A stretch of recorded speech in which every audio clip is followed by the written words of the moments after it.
கர்த்தருடைய நாமத்துக்கு மகிமை உண்டாவதாக. Glory be to the name of the Lord. దేవుని నామమునకు మహిమ కలుగును గాక. அப்போஸ்தலனாகிய பவுல் கொரிந்தியருக்கு எழுதின முதலாம் நிருபம் 13ஆம் அதிகாரம் 13வது வசனத்தை வாசிப்போம். Let's read a portion from the epistle written by St. Paul to the Corinthians, the 1 Corinthians chapter 13 and verse 13. పరిశుద్ధ పౌలు కొరింథీయులకు రాసినటువంటి మొదటి పత్రిక 13వ అధ్యాయము 13వ వాక్యము. இப்பொழுது விசுவாசம், நம்பிக்கை, அன்பு இம்மூன்றும் நிலைத்திருக்கிறது. இவைகளில் அன்பே பெரியது. And now abideth faith, hope, charity, these three, but the greatest of these is charity. కాగా విశ్వాసము, నిరీక్షణ, ప్రేమ ఈ మూడును నిలుచును. వీటిలో శ్రేష్టమైనది ప్రేమయే. கர்த்தருக்கு ஸ்தோத்திரம். Praise be to God. దేవునికి స్తోత్రము. இப்பொழுது விசுவாசம், நம்பிக்கை, அன்பு இம்மூன்றும் நிலைத்திருக்கிறது. And now abideth faith, hope, charity, these three. కాగా విశ్వాసము, నిరీక్షణ, ప్రేమ ఈ మూడును నిలుచును. இவைகளில் அன்பே பெரியது. But the greatest of these is charity. వీటిలో శ్రేష్టమైనది ప్రేమయే. அன்பு ஒரு காலம் ஒழியாத ஒன்றாக இருக்கிறது. Love is the one which will never fail. ప్రేమ అన్నది ఎన్నడూ కూడా అది మన ఎడబాయదు. விசுவாசமும் நம்பிக்கையும் ஒரு நேரம் வரும்போது அது ஒழிந்து போகும். When at times the faith and hope may fail. కొన్నిసార్లు విశ్వాసము, నిరీక్షణ తప్పిపోవచ్చును. அன்போ ஒரு காலம் ஒழியாத ஒன்றாக இருக்கிறது. But love is the one that will never fail. అయినప్పటికీ ప్రేమ అన్నది ఎన్నడూ కూడా అది తప్పిపోదు. ஆனால் இப்பொழுது நாம் இந்த பூமியிலே குடியிருக்கிறோம். Now we are living on this earth. ఇప్పుడు మనం ఈ భూమి మీద నివసించున్నాము. இந்த பூமியில் இருக்கிற வரைக்கும் விசுவாசமும் நம்பிக்கையும் அன்பும் நமக்கு தேவையாக இருக்கிறது. So for us we live on this earth, we need hope, faith and love. ఈ భూమి మీద మనము జీవించినంత మటుకు విశ్వాసము, నిరీక్షణ, ప్రేమ మనకు ఆవశ్యకము. நம்முடைய கர்த்தராகிய இயேசு கிறிஸ்துவை மத்திய வானிலே நாம் ஒரு நாள் சந்திப்போம் என்ற ஒரு பெரிய நம்பிக்கையோடு நாம் ஜீவிக்கிறோம். We are living on this earth with a great hope that one day we will meet our Lord Jesus Christ in the mid-year. మన ప్రభువైన యేసుక్రీస్తును మధ్యాకాశంలో ఒక దినము సంధించుదుమని చెప్పి గొప్ప నిరీక్షణతో அந்த జీవించున్నాము. நம்பிக்கையிலே நாம் மிகவும் சந்தோஷப்பட்டு கொண்டே இருக்கிறோம். And we are rejoicing in that hope. ఆ నిరీక్షణ యందు మనం అధికంగా సంతోషించున్నాము. ஆனால் இயேசுவை மத்திய வானிலே நாம் காணும்போது அதோடு கூட விசுவாசமும் நம்பிக்கையும் ஒழிந்து போகிறது. But the moment we see the Lord Jesus Christ in the mid-year, with that our faith and our hope will vanish. యేసును మనము మధ్యాకాశంతో చూచుటతో పాటు మన యొక్క విశ్వాసము, నిరీక్షణ అది నిరర్ధకమగును. அதன் பிறகு நமக்கு விசுவாசமும் நம்பிக்கையும் தேவையில்லை. After that we are no more need of this faith and hope. దానికి పిదప మనకి విశ్వాసము, నిరీక్షణ మనకు అక్కర్లేదు. நான் காணக்கூடியதை விசுவாசிக்க வேண்டிய அவசியம் என்னவருக்கிறது? There is no need for us to believe what we see. మనకు దృశ్యమైనది విశ్వసింపనక్కరలేదు. எதை விசுவாசித்து எதை நம்பி இந்த பூமியில நாம் ஜீவிக்கிறோமோ அதை நாம் நேரடியாக காண்கிறபடியினால், அனுபவிக்கிறபடியினால் அதன் பிறகு விசுவாசமும் நம்பிக்கையும் நமக்கு அவசியம் இல்லாமல் போய்விடுகிறது. What we believe and what we hope for, after we see that in reality there is no need for that hope or that faith anymore. మనము దేనినైతే విశ్వసించి నిరీక్షణ ఉంచి ఉన్నామో దానిని మనము చూచిన పిదప యొక్క విశ్వాసము, నిరీక్షణ మనకు అక్కర్లేకుండా ఉన్నది. இவைகள் இரண்டை பார்க்கிலும் அன்பு பெரியதாக இருக்கிறது. அது அழியாது. அன்பிலே நாம் யுகாயுகங்களாக நம்முடைய இயேசுவோடு கூட நாம் ஜீவிப்போம். Of these three, the love is the one that will abide forever, and we will be with the Lord in love forever. వీటి మూడులో కూడా ప్రేమ అని చెప్పినప్పుడు అది నిరంతరము నిలిచినదైనది, నిరర్ధకము కానేరదు. ఎల్లప్పుడు కూడా మనము ఆ దేవుని యొక్క ప్రేమ యందు నిలిచి ఉండగలము. அன்பிலே நாமும் நம்முடைய அருமையான இயேசு கிறிஸ்து ஒன்றாக இருப்போம். யாரும் அதை பிரிக்க முடியாது. We our Lord Jesus Christ will be united in love, and no one can separate us from that. మనము మనక ప్రభువైన యేసుక్రీస్తు కూడా ప్రేమ చేత మనం బంధింపడి ఉందము. ఎవరు కూడా మనను వేరుపరచలేరు. ஆனபடினால் தான் அன்பு பெரியது என்று படிக்கிறோம். That is the reason why we read that love is great. అందుచేతనే ప్రేమ శ్రేష్టమైనదని చెప్పి చదువుచున్నాము. ஆனாலும் இந்த பூமியில இருக்கிற வரைக்கும் நமக்கு விசுவாசம், நம்பிக்கையும் மிக மிக அத்தியாவசியமாக காணப்படுகிறது. So for us we remain on this earth, faith and hope is very much we are in need of. అయినప్పటికీ మనము ఈ భూమి మీద జీవించినంత కాలము విశ్వాసము, నిరీక్షణ మనకు చాలా ఆవశ్యకమై ఉన్నవి. விசுவாசம் இல்லாமல் தேவனுக்கு பிரியமாக இருப்பது கூடாத காரியம். It is impossible to please God without faith. విశ్వాసం లేకుండా దేవునికి ఇష్టడైనట అసాధ్యము. விசுவாசத்தின் மூலமாகத்தான் ஒரு மனிதன் தேவனை பிரியப்படுத்தலாம். Only through faith a man can please the Lord. విశ్వాసం బట్టి ఒక మనుషుడు దేవుని ప్రియపరచగలుగును. விசுவாசத்தினால் வர வராத யாவும் பாவமாக இருக்கிறது. Anything that comes without faith is sin. ఏదైతే విశ్వాసం మూలముగా కానిదో అది పాపము. தேவனை விசுவாசிக்கிறவர்கள் அவர் உண்டென்றும் அவரை தேடுகிறவர்களுக்கு அவர் பலன் அளிக்கிறவர் என்றும் விசுவாசிக்க வேண்டும். He that loveth the Lord should believe that he is, and he is the rewarder of them that seek him. దేవుని విశ్వసించువాడు ఆయన ఉన్నాడనియు ఆయనను వెతుకువారికి ఫలం అనుగ్రహించువాడని చెప్పి నమ్మవలెను. நான் விசுவாசம் இல்லாத ஒரு ஜெபம் செய்தால் அந்த ஜெபம் பிரயோஜனமற்ற ஒரு ஜெபமாக இருக்கிறது. தேவன் அதிலே பிரிய வைக்கிறதில்லை. If you offer a prayer without any faith, then it is a faith without having any use at all, and not only that, even the Lord is not pleased with such prayer. మనము విశ్వాసం లేకుండా ప్రార్థించినట్లయితే దేవుడు అటువంటి ప్రార్థన యందు ప్రియపడడు. ఆ ప్రార్థన ఎటువంటి ప్రయోజనకరంగా ఉండదు. நாம் யாருக்காயிலும் கடன் கொடுத்தால் திரும்பி கொடுப்பார்கள் என்று எண்ணி கொடுக்காமல் விசுவாசத்தோடு நாம் கொடுக்க வேண்டியதாக இருக்கிறது. If we'll have to help somebody, we shouldn't think that they will give us back, but we'll have to give it by faith. మనము ఎవరికైనా అప్పించినట్లయితే వారు తిరిగి ఇచ్చుదరని కాదు గాని విశ్వాసము గలవారమే వారు ఇచ్చుదరని చెప్పి వారికి దానం చేయవలెను. திரும்பி கொடுத்தால் சரி, கொடுக்காவிட்டால் அதனால் நமக்கு ஒரு துக்கமோ மனஸ்தாபமோ வரக்கூடாத அளவுக்கு நாம் விசுவாசத்தோடு காணப்பட வேண்டும். If they give it back, it is okay. If they don't return, then we should not feel sorry for that. We should not be grieved, but we should be happy. వారు ఒకవేళ ఇచ్చినట్లయితే అది కార్యము కాదు గాని ఇవ్వకపోయినట్లయితే దానిని గురించి మనము దుఃఖపడి కలవరం చెందకూడదు. என்ன விசுவாசம்? What is that faith? ఆ విశ్వాసం ఏమి? ஏழைக்கு இறங்குகிறவன் கர்த்தருக்கு கடன் கொடுக்கிறார். And he that show mercy to the Lord, he lendeth to the poor, he lendeth to the Lord. బీదలను కనికరించేవాడు యెహోవాకు అప్పిచ్చినటువంటి వాడు. அவன் கொடுத்ததை அவர் திரும்ப கொடுப்பார். And what he has given, the Lord will return. అతడు ఇచ్చినది దేవుడు మరలా తిరిగి ఇచ్చును. ஆனபடியால் கடன் கொடுத்து விட்டு தரவில்லை என்று மனஸ்தாபப்படவோ ஏன் தரவில்லை என்று அவர்களிடத்தில் சண்டை போடவோ கூடாது. Therefore, if you lend someone something, then you should not feel sorry that they did not return it back, neither you should go to quarrel with them.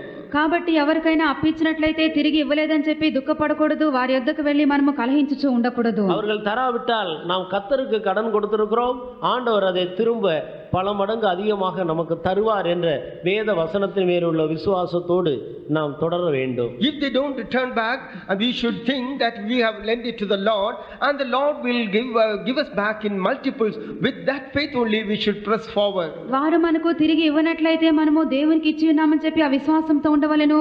దేవుడు అప్పుడు మనకు పలు రెట్లు అధికముగా దాన్ని మనకు అనుగ్రహించును. அழிந்து போகிற அற்பமான இந்த பணத்தினால் நமக்குள்ள இருக்கிறதான தேவன் தந்த சந்தோஷத்தை நாம் நஷ்டப்படுத்திக் கொள்ளக்கூடாது. We should never lose the joy which the Lord has given because of this perishable money.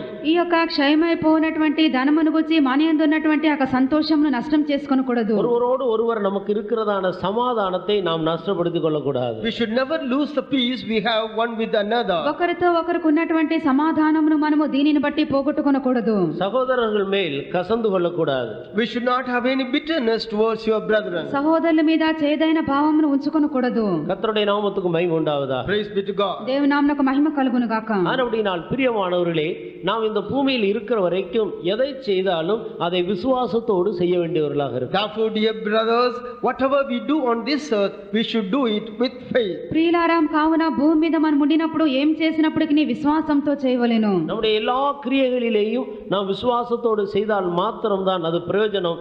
விசுவாசம் இல்லாத கிரியை இல்லாத விசுவாசம் செத்ததாக இருக்கிறது. In all our works we should do it with faith. If the works without faith is dead. మనము ఏది చేసినప్పటికీ విశ్వాసంతో చేయవలెను. క్రియలు లేనటువంటి విశ్వాసం అది మృతమైనటువంటిది. ஆனபடியால் நம்முடைய ஜெபமானாலும் நம்முடைய தான தர்மங்களானாலும் நாம் செய்கிற எந்த கிரியைகளானாலும் அது விசுவாசத்தோடு செய்யப்பட வேண்டியது அவசியம். Therefore, whether it is prayer or alms or any other thing, anything we do, we should do it with faith. కాబట్టి మన ప్రార్థన అయినప్పటికీ దాన ధర్మమైనప్పటికీ ఏది చేసినప్పటికీ విశ్వాసం గలవారమై చేయవలెను.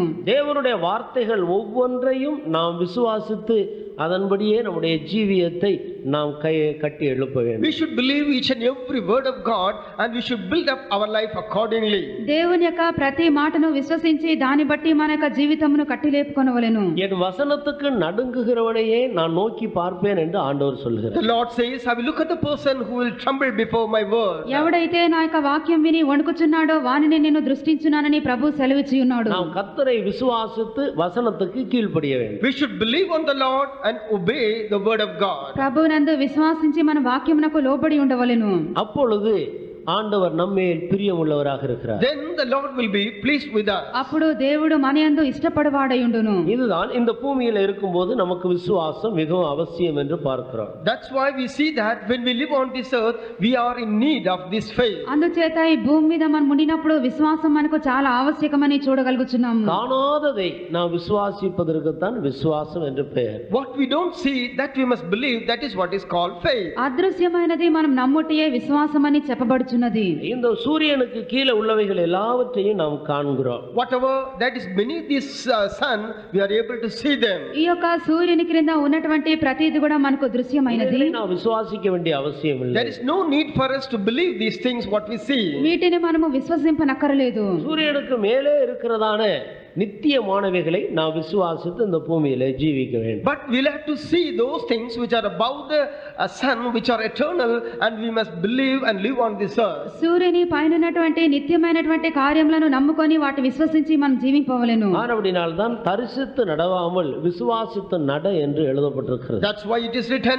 walk by faith and not by sight. అందుచేత వెలిచూపును బట్టి కాదు గాని విశ్వాసమును బట్టి నడుచుకొనమని చెప్పి వ్రాయబడి ఉన్నది. பரலோகத்தை பற்றி இனி வரப்போகிற காரியங்களை குறித்து நாம் எவ்வளவோ காரியங்களை படித்து வருகிறோம். We have been learning so many things about the things to come or the things of heaven. పరలోకమును గురించి రాబోచున్నటువంటి కార్యములను గురించి అనేక విషయములను మనం నేర్చుకొనుచున్నాము. அவைகளை குறித்து நாம் சந்தேகத்தோடு ஜீவித்துக் கொண்டிருந்தால் தேவன் நம்முடைய வாழ்க்கையிலே பிரியப்பட மாட்டார். If regarding those things, if we live with certain doubts, then the Lord will not be pleased with our life. వాటిని గురించి మనము సందేహం గలవారమై జీవించి ఉండినట్లయితే దేవుడు మన యందు ఇష్టపడడు. பரிசுத்த பவுல் சொல்லுகிறார், எங்களுடைய வார்த்தைகள் பரிசுத்த ஆவியினுடைய பலத்தோடும் முழு நிச்சயத்தோடும் உங்களிடத்தில் வந்தது. Saint Paul says, our word has come to you with the power of the Holy Ghost and with full assurance. పరిశుద్ధ పౌలు చెప్పుచున్నాడు, మా యొక్క మాట సంపూర్ణమైనటువంటి నిశ్చయతోను పరిశుద్ధాత్మ యొక్క శక్తితోను మీ వద్దకు బయలుదేరి వచ్చి ఉన్నది. நாங்கள் உங்களுக்கு அறிவிக்கிறதான சத்தியங்கள் நாங்கள் முழு நிச்சயமாக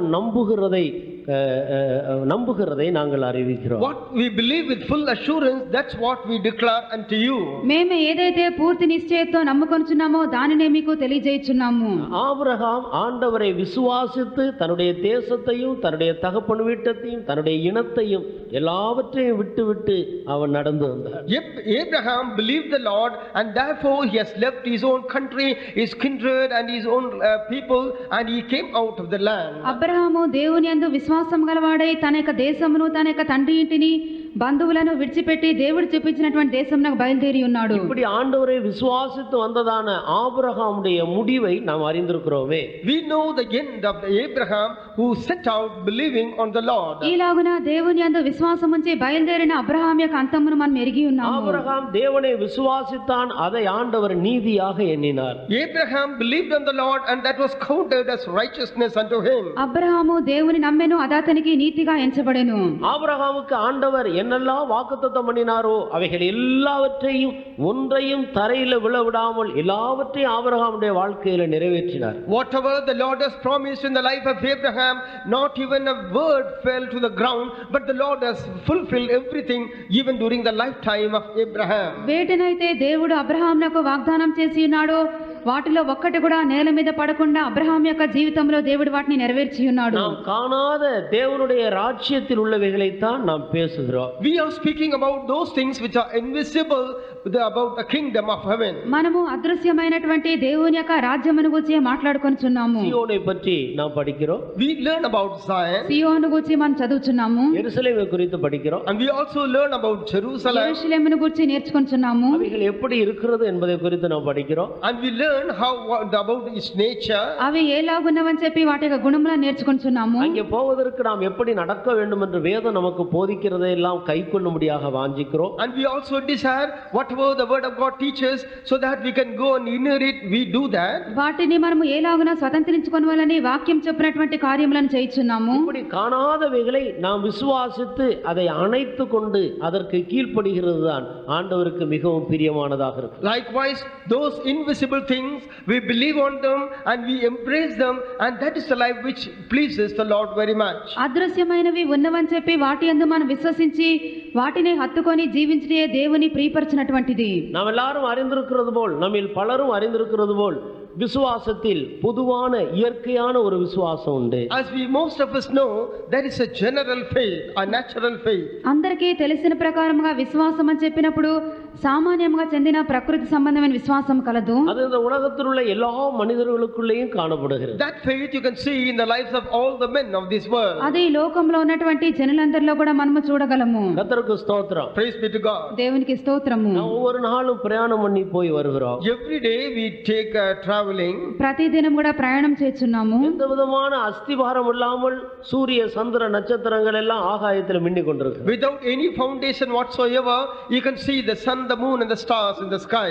ఎటువంటి పునాదులు లేకుండా సూర్య చంద్ర నక్షత్రములు ఆకాశంలోకి వెలలాడుచున్నవి. ஒவ்வொரு நாளும் எவ்வளவோ மேகங்கள் நம்மை கடந்து போகிறது. And every day many clouds pass by over us. ప్రతిదినం కూడా ఎన్నో మేఘములు మనను దాటి వెళ్ళిపోవచ్చున్నవి. அவைகள் நம்மேல் விழுந்து விடும் என்றதான ஒரு சந்தேகம் மனிதனுக்கு வந்துவிட்டால் ஒரு வீட்டை விட்டு வெளியே போக முடியாது. If any man has a doubt that any of these things would fall on his head, and then that man cannot go out of his house at all. వీటిలో ఏదైనా తన తల మీద పడనని చెప్పి మనుషుడు అనుకున్నట్లయితే ఇంటి నుండి బయటకు వెళ్ళడు. வீட்டில் உள்ளவர்கள் நமக்கு சமைத்து ஆகாரம் கொடுக்கிறார்கள். People at home, they cook the food and give it to us. ఇంటి వారు మనకు వంట చేసి ఆహారం పెట్టుచున్నారు. அதுல ஒருவேளை விஷம் கலந்திருப்பார்களோ என்றதான சந்தேகம் வந்துவிட்டால் நாம் சாப்பிடவே முடியாது. If we develop a doubt whether there will be any poison or not, then we will not eat the food. దానిలో విషము కలిపి ఉన్నారనే సందేహం వచ్చినట్లయితే ఎన్నడూ కూడా మనం ఆహారమును భుజింపము.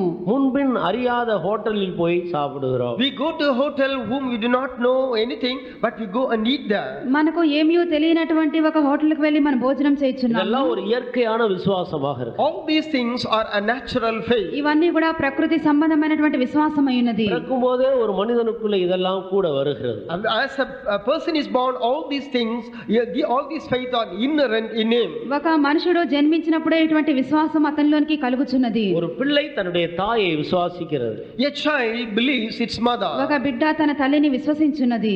ஒருவர் விசுவாசித்து தான் பல வகையான வியாபாரத்தை இந்த பூமியில் உள்ளவர்கள் நடத்துகிறார். Likewise, one believes another.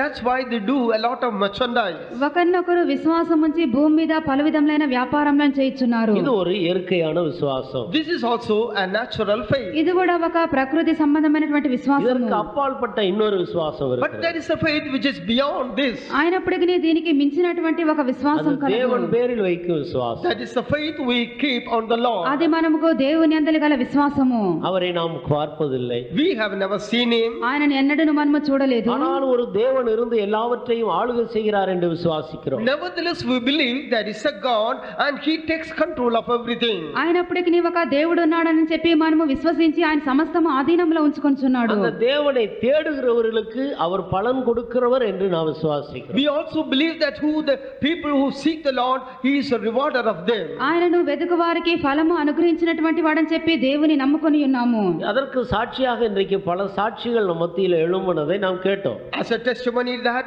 today we have seen so many witnesses who came in front and told us. దానికి ఆధారముగా నేడు పలు సాక్ష్యములు కూడా మన ఎదుటకు వచ్చి చెప్పుటను విని ఉన్నాము. இன்ன காரியத்துக்காக நான் கர்த்தரை தேடினேன், விசுவாசித்தேன், ஜெபித்தேன், கர்த்தர் எனக்கு பதில் கொடுத்தார் என்று சொல்லித்தான் அவர்கள் தேவனை மகிமைப்படுத்திக் கொண்டிருந்தார்கள். And they were praising God and glorifying God, saying that I believed on the Lord for this particular thing, for that I was offering prayer and I was praising God and the Lord answered me. ఈ యొక్క ప్రత్యేక కార్యం కొరకు దేవుని యందు విశ్వాసం ఉంచి ఉన్నాను, దాని నిమిత్తము ప్రార్థించి స్తుతించి వచ్చి ఉన్నాను, దేవుడు దాన్ని నాకు నెరవేర్చి ఉన్నాడు. உண்மையான தேவன் யார் என்று தெரியாவிட்டாலும் தேவன் ஒருவர் உண்டு என்று பெரும்பான்மையான ஜனங்கள் விசுவாசித்து இந்த பூமியில ஜீவிக்கிறார். Even if we haven't seen the Lord, but most of the people believe that there is a Lord and they live on this earth. దేవుడు అనేక మందిని చూడకుండా ఉండినప్పటికీ కూడా దేవుడు ఒకడు ఉన్నాడని చెప్పి అనేక మంది కూడా విశ్వసించి జీవించున్నారు. ஒரு சிலர் மாத்திரம் தேவன் இல்லை என்று அறிக்கை எடுக்கிறார்கள். Only few people confess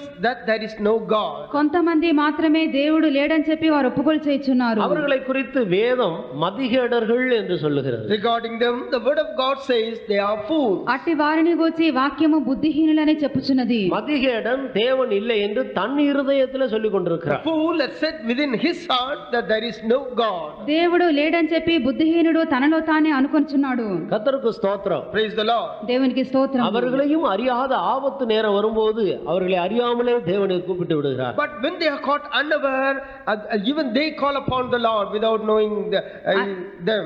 అయినప్పటికీ అకస్మాత్తుగా ఆపదలు సంభవించి అనుభవించినప్పుడు ఎరగకయే దేవుని వారు పిలుచున్నారు. ஒருவர் சொன்னார், நாம் விடுகிற ஒவ்வொரு மூச்சிலையும் நாம் இயேசு என்றுதான் விடுகிறோம் என்று அவர் மூச்சு விட்டு காண்பித்தார். One person was demonstrating how in each and every breath that we take, we mention Jesus. మనము విడిచినటువంటి ప్రతి శ్వాసంలో కూడా యేసు అని చెప్పి విడుచున్నామని ఒక వ్యక్తి చెప్పెను. மூச்சு இழுத்து மூச்சு விடும்போது இயேசு என்று விடுகிறோம் என்று அவர் சொல்லுகிறார். He says when we inhale and we let out the air, we say Jesus. మనము గాలిని పీల్చుకొని శ్వాస విడుచున్నప్పుడు కూడా యేసు అని చెప్పుచున్నామని ఒక వ్యక్తి చెప్పెను. காணாத தேவன் ஒருவர் உண்டு என்று விசுவாசித்து நாம் அவரிடத்தில் எண்ணத்தையெல்லாம் எதற்கெல்லாம் அவரை தேடுகிறோமோ அவர்களுக்கெல்லாம் அவர் தன்னை வெளிப்படுத்துகிறார். We believe on the Lord, an invisible God, and we seek the Lord for so many things. For such people the Lord reveals himself. అదృశ్యుడైన దేవుడు ఉన్నాడని చెప్పి విశ్వసించి ఆయనను వెతికినప్పుడు దేవుడు ఆ కార్యములను మన పట్ల సఫలం చేయుచున్నాడు. கர்த்தருடைய நாமத்துக்கு மகிமை உண்டாவதாக. Praise be to the name of the Lord. దేవుని నామమునకు మహిమ కలుగును గాక. இதற்கு அப்பால் இன்னொரு விசுவாசம் இருக்கிறது. There is another faith beyond this. దీనికి మించినటువంటి మరొక విశ్వాసం కలదు. அதுதான் மகா பரிசுத்தமான விசுவாசம். That is the most holy faith. అదే అతి పరిశుద్ధమైనటువంటి విశ్వాసము. அது தேவகுமாரனுடைய விசுவாசமாக That is the faith of the Son of God. అదే దేవుని కుమారుని యందలి విశ్వాసము. இந்த விசுவாசத்தின் அடிப்படையில் தான் நாம் ஒன்றாக கூடி தேவனை ஆராதித்து வருகிறோம். Based on this faith only, we gather together and worship the Lord. ఈ యొక్క విశ్వాసం యొక్క ఆధారం మీదనే మనము ఏకముగా సమకూడి ప్రభువుని ఆరాధించున్నాము. ஒரு நாள் கர்த்தராகிய இயேசு வருவார். One day the Lord Jesus will come. ఒక దినమున ప్రభువైన యేసుక్రీస్తు వచ్చును. அவர் வரும்போது நானும் அவரை போல அவருக்கு முன்பாக காணப்படுவேன். When he comes, I will also be before him as he is. ఆయన ప్రత్యక్షమైనప్పుడు ఆయన ఉన్నట్లుగానే నేను ఆయన ఎదుట నిలవబడుదును. அதற்காகவே அவர் என்னை அழைத்து ஆயத்தப்படுத்துகிறார் என்றதான ஒரு விசுவாசம். A faith that for that only the Lord has called me and he has been preparing me.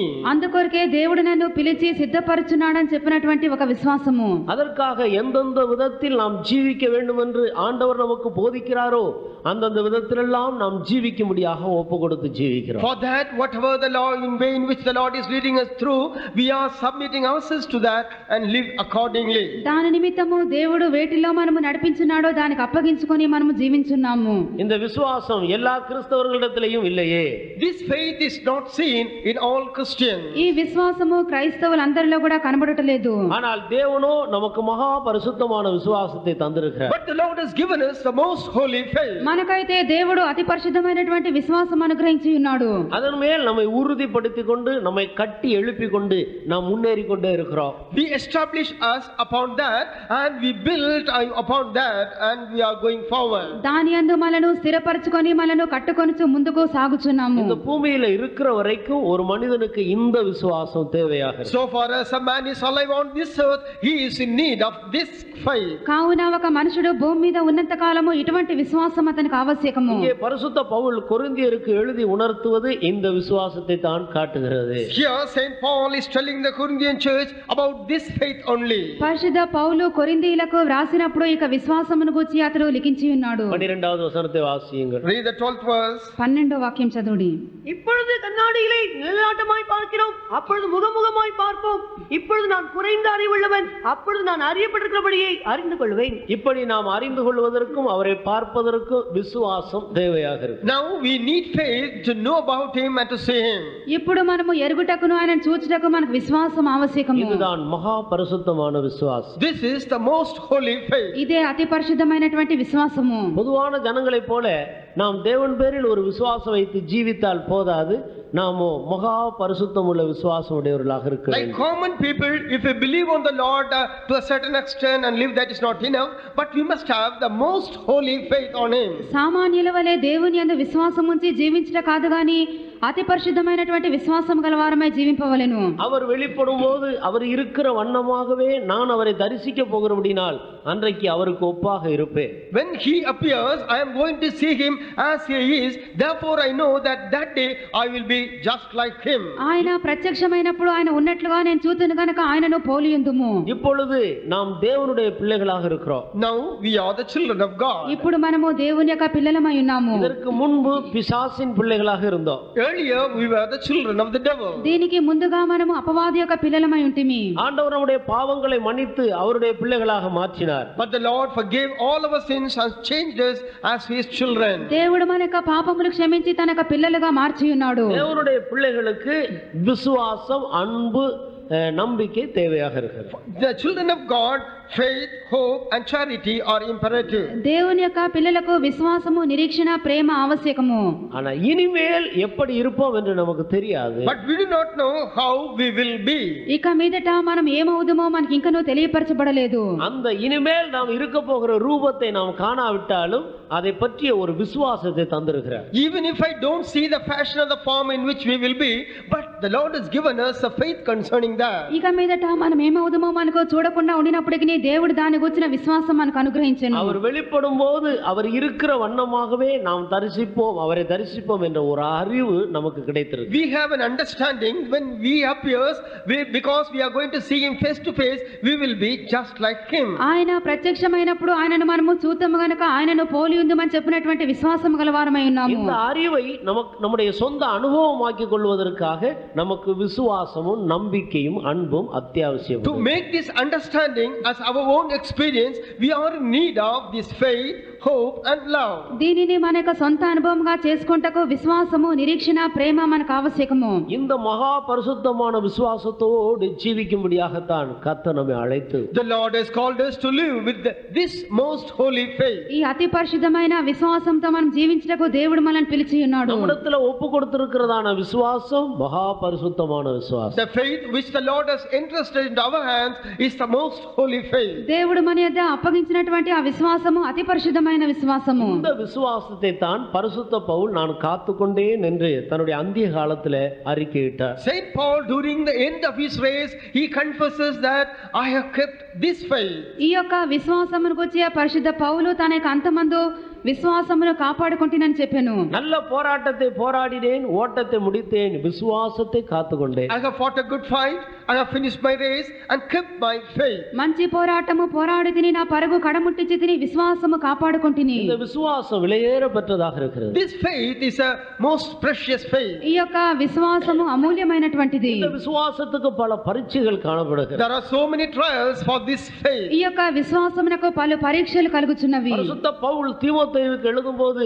விசுவாசத்தில் நல்ல போராட்டத்தை போராடு, அப்பொழுது நித்திய ஜீவனை பெற்றுக்கொள்ளலாம், இதற்காக நீ அழைக்கப்பட்டிருக்கிறாய் என்று எழுதுகிறார். Saint Paul, when he writes to Timothy, he says, fight a good fight of faith and then only you will get eternal life. You have been called only for this purpose, he says. దీనిని గురించి పరిశుద్ధ పౌలు తిమోతికి వ్రాసినప్పుడు విశ్వాస సంబంధమైన మంచి పోరాటము పోరాడుము, నిత్య జీవమును చేపట్టము, దీని కొరకే నీవు పిలువబడి ఉన్నావని చెప్పి తెలియజేసి ఉన్నాడు. எத்தனை பேர் அதை தேவ சமூகத்தில் நாம் ஒத்துக்கொள்ளுகிறோம்? How many of you accept this in the presence of God? ఎంతమంది దీనిని దేవుని యొక్క సన్నిధిలో మనం ఒప్పుకొనగలుగుచున్నాము? ஆண்டவர் என்னிடத்தில் ஒரு மகா பரிசுத்தமான விசுவாசத்தை ஒப்புவித்திருக்கிறார். Yes, the Lord has entrusted a most holy faith to me.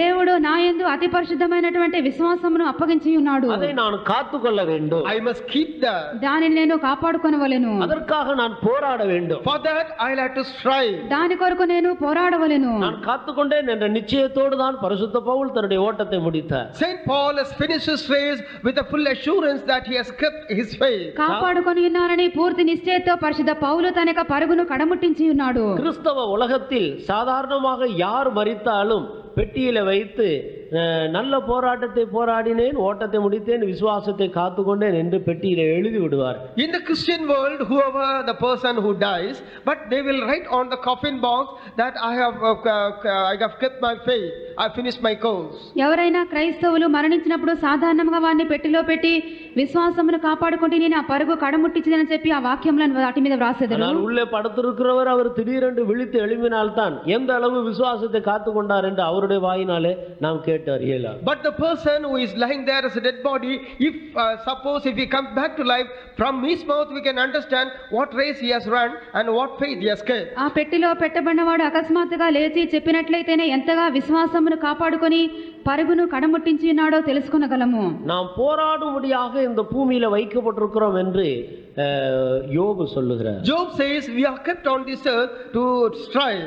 మనము పోరాడుటకు యుద్ధం చేయుటకు ఇక భూమి మీద పెట్టబడి ఉన్నామని చెప్పి యోబు తెలియజేస్తున్నాడు. விசுவாசத்துக்கு விரோதமாக எழும்புகிறதான வல்லமைகளோடு நாம் போராட வேண்டும். We'll have to strive against all the powers that comes against our faith. మన యొక్క విశ్వాసమునకు విరోధముగా లేచినటువంటి శక్తులతో మనం పోరాడవలెను. அப்படினால் அருமையான தேவனுடைய ஜனமே, Therefore, dear children of God, కావున ప్రియమైనటువంటి దేవుని జనమా, நாம் பெற்றுக்கொண்ட பாவ மன்னிப்பும் விசுவாசத்தின் மூலம் நாம் பெற்றிருக்கிறோம். even the repentance or the forgiveness of sin we have received through faith. మనము పొందినటువంటి పాప క్షమాపణ కూడా విశ్వాసమును బట్టి పొందుకున్నాము. அந்த விசுவாசத்துக்கு விரோதமாக போராட்டம் உண்டு. And there's a fight even against that faith. ఆ యొక్క విశ్వాసమునకు విరోధము కూడా పోరాటం కలదు. இந்த சரீரத்தில் மறுரூபப்படுவோம் என்ற விசுவாசத்தோடு ஜீவிக்கிறோம்.